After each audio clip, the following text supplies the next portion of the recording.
So today we're going to take a look at Zuken's CR-8000 design force and look at the package-on-package relationship and how that affects swapping. In this instance, we see that we've got a couple of nets here. We've got one net that is specified on this device. We've got VDD. I'm going to clear those results and then look at this net. This is pin M2 and it's VSS PST. So pin 1 is VDD in this instance. Then I'll export a BGAF. I'm just going to specify a file name, and this simply writes out a CSV file.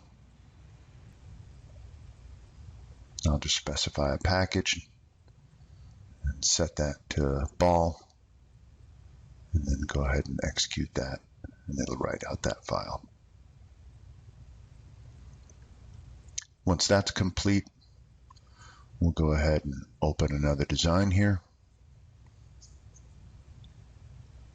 Just close this.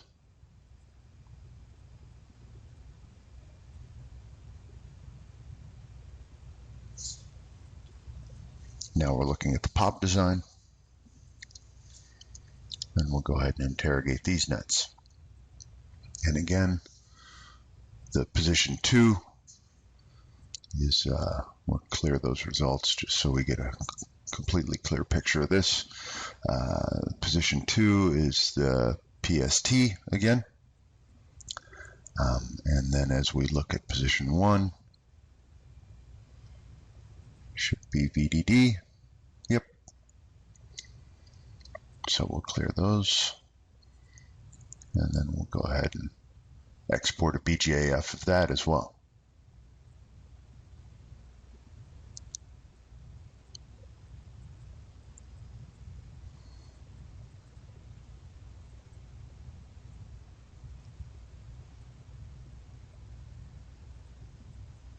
And again, that's ball 0. Execute that.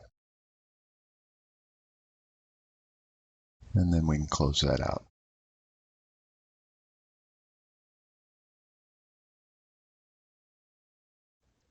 So now let's go ahead and take a look at this data in its CSV format. So we'll just open this up. And again, we'll go down and look at pins M1 and M2 just to see what we exported. We've got VDD and VSS again. And then in the other file, again, VDD and VSS. So both files showing pin 1 at VDD, pin 2 at VSS.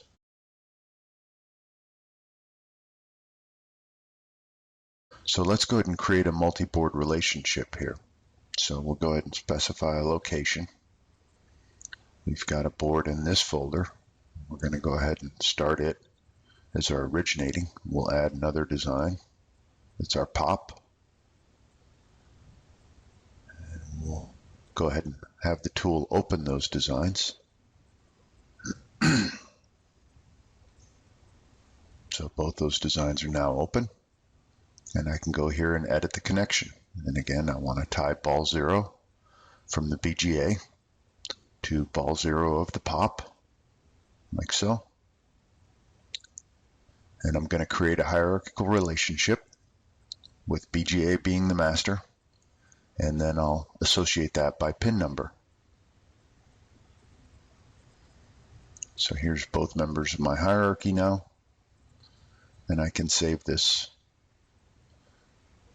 So once I specify a file name, it writes out this DSys file that essentially is responsible for mastering this relationship between these two designs.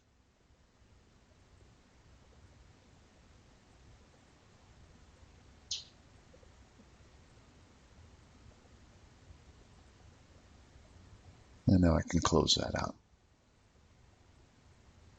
So if I take the POP design now and close it, I have just the BGA open now, and I can instantiate the POP in just by turning it on in the hierarchical relationship. So there, the POP is on. We can see kind of through the POP onto the BGA. Our M1 and M2 pins are on the lower left there for both of these designs. If I select on those pins, we can see the nets, or I can kind of drag around, but you can see that I'm interacting with the BGA at this point.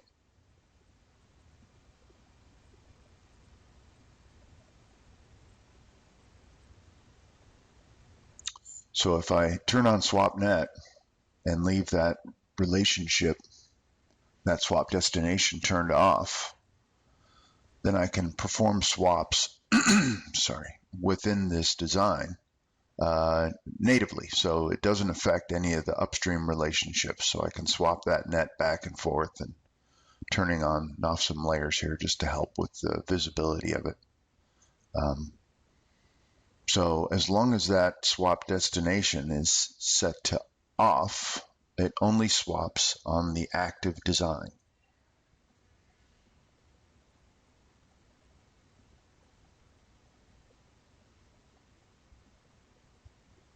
So here I'm just trying to get a little better look to show the layer structure in each design. And there we're active on the pop now. And again, that pin relationship is VDD, VSS. So now if I set the BGA to active, and now I'm interacting with the BGA only. And I'll turn on conductor 1. And there again, VSS, VDD. So if I swap these nets, and I turn that relationship off, there we've swapped them, but it hasn't affected the top level design.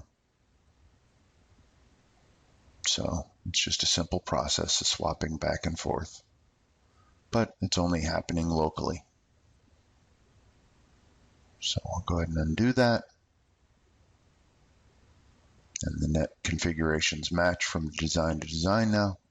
So if I turn this relationship on now and swap those pins, as you can see, it now swaps in both designs. It's swapped it in the BGA. It's also swapped it in the pop design. So I only did one swap there. That was the one that I retained. We can see VSS now and VDD. So those positions have swapped in both designs. So we've been able to, and also we can see here the rat's nest that's indicating that the net has been swapped, but we haven't yet gone to resolve the connection issue that's created.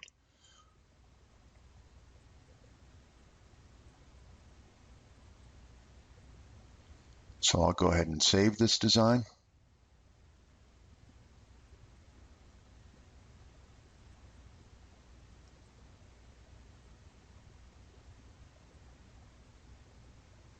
And then I'll close it.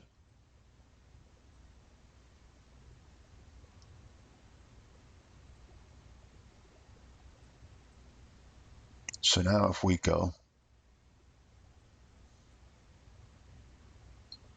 to the individual folders where these designs resided, and we open those designs. So here we open the pop. We take a look down in the lower left now. Now we have VSS on the outside, VDD on the inside. So that's updated our information to reflect that changed configuration that we swapped to. So I'll go ahead and write out another BGAF file.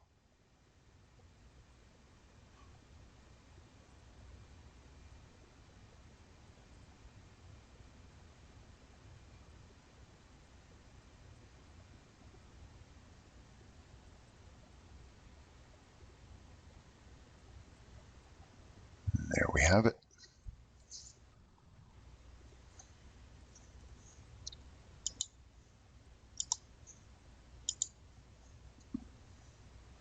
And I'll go ahead and close that design. And now I'll go ahead and open up the BGA design.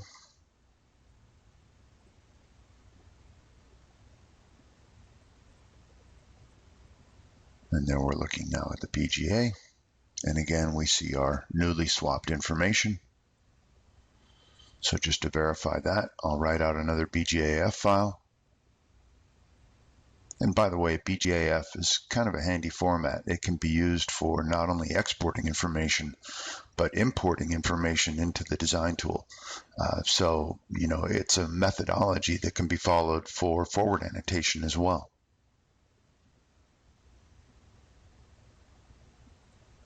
And it's you can use flip chip wire bond for die or the ball, and we'll go ahead and write that out as a ball file. Writes out all 144 pins.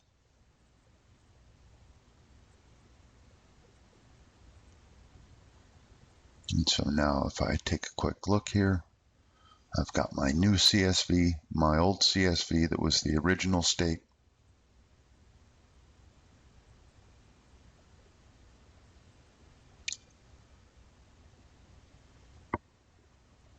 So in this instance, we're looking at M1, and there we have it as VDD VSS. And in the new, if we look at M1, it's now VSS VDD. And that's the same for both designs. So by swapping a design that had a hierarchical relationship established, we were able to swap both nets simultaneously in both designs so that the updated net information for the associated balls was relayed up through that hierarchy tree. So here we're looking at the pop. There we saw that M1 again and M2 were in their swap position, and same here. So both designs with updated information via one swap mechanism.